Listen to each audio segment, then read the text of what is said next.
আজকে আমি করে দেখাবো ট্রাউজার প্যান্টের মহড়া ডিজাইন। তো এখানে আমি পেস্টিংটা ডিজাইন করে কেটে নিয়েছি আর একটা কাপড়ের উপরে ডিজাইনগুলো প্রেস করে নিয়েছি। তো এখন অপর সাইডে আরেক পার্ট কাপড় দিয়ে ডিজাইনটা লভে লভে সেলাই করে নিতে হবে। আর সেলাই করার আগে লক্ষ্য রাখতে হবে যে ওপরে যে হাফ ইঞ্চি পরিমাণটা সেলাইয়ের জন্য রেখেছিলাম সেটা দুমড়ে তারপর সেলাই করে নিতে হবে। এখন হাফ ইঞ্চি রেখে বাড়তি কাপড়টুকু কেটে নিতে হবে আর কাটার পরে ছোট ছোট করে কাট করে নিয়ে নিতে হবে যাতে উল্টানোর সুবিধা হয়।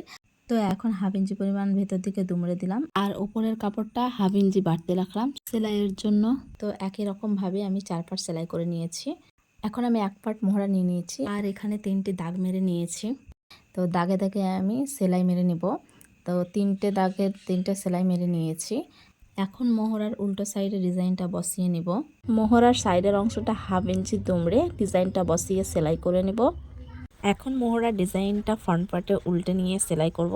এখানে ঘিয়া কালারের লেস লাগিয়ে দিব আর ঘিয়া কালারের লেস লাগাবো কারণ সালোয়ারের যে কামিজটা সেই কামিজটা ছিল ঘিয়া কালারের।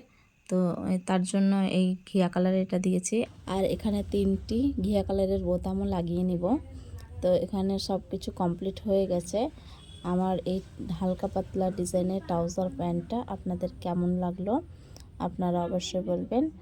আর আপনাদের যদি ভালো লেগে থাকে তো আপনারা অবশ্যই ভালোবাসা দিয়ে যাবেন।